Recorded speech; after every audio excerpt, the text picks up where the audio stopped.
pour moi de penser que nous ne savons rien, que c'est quelque chose qui va probablement être stupéfiant. Je n'en sais rien.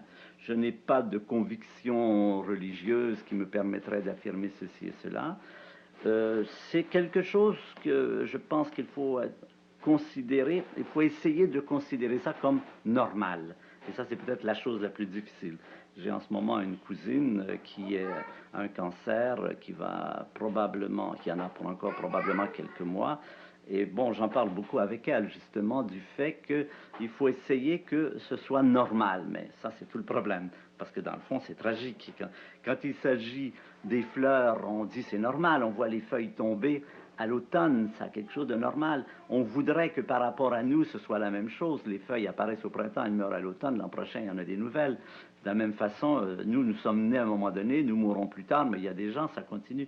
Et se mettre dans l'ambiance où cela est normal et pas tragique, c'est quelque chose d'extrêmement difficile, évidemment. C'est toute l'occupation d'une vie, d'un sens.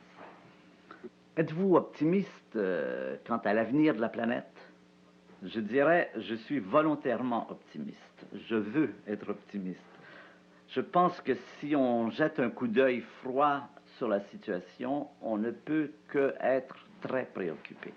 Je crois que le taux de détérioration de la planète, par exemple, si on compare la situation entre 1960, 70, 80, 90, c'est tout récent. On est complètement accablé de voir jusqu'à quel point la détérioration est rapide et semble s'accélérer.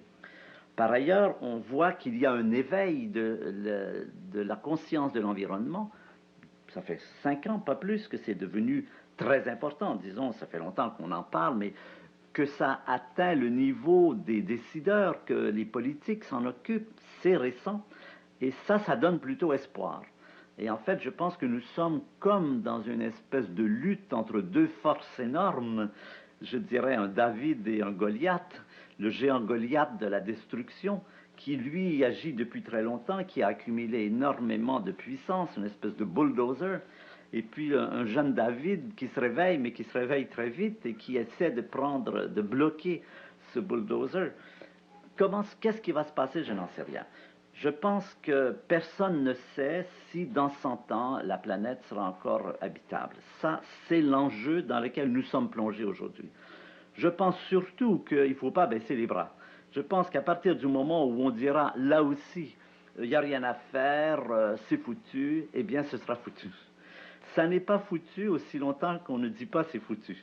C'est-à-dire qu'il faut malgré tout essayer, et il y a beaucoup de gens qui essaient, et je vois avec beaucoup d'encouragement comment les enfants sont en particulier mobilisés et mobilisables.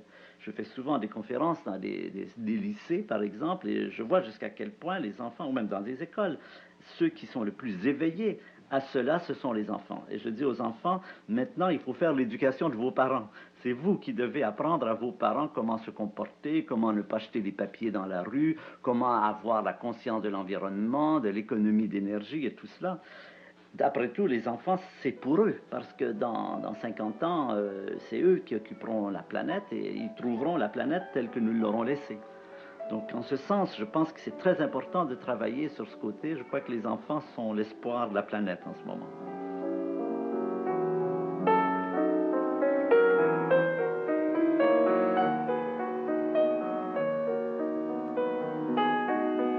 Bonsoir, ici Francine Bastien. Au Point Média ce soir, être journaliste au Mexique, c'est encore être muselé, parfois être assassiné.